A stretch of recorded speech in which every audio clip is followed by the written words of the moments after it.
Hello guys, so Rafa ulit, GTA Cars. So ngayong araw na to, medyo busy tayo ngayon. Then may tumawag sa atin, may nakabili sa atin ng EcoSport a week ago. Sa linggo pa lang, new look yun na EcoSport. So ginalingan natin sa engine ng patitrani.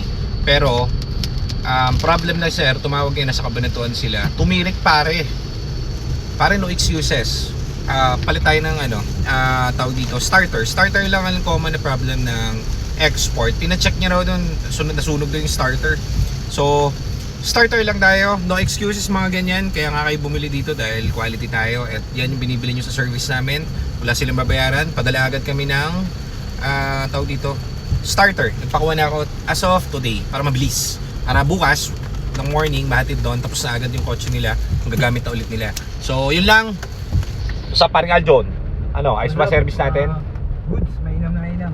Okay, so walang ka ba yung mga client natin kapag ganyan? So sir, expect nyo yung starter tomorrow.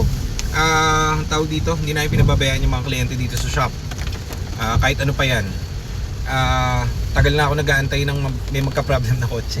Para may maser, may magawa kami. So sa nirelease natin para mga 36 na units last month, wala, starter pa lang yung naging problem natin.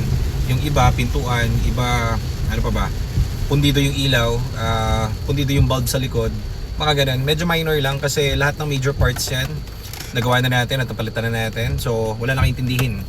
So ayan, umuulan ngayon at kami babiyahin muna ni Aljon dahil kami ano yung gagawin natin, i-test drive namin tong unit na aming i-release. Thank you, salamat.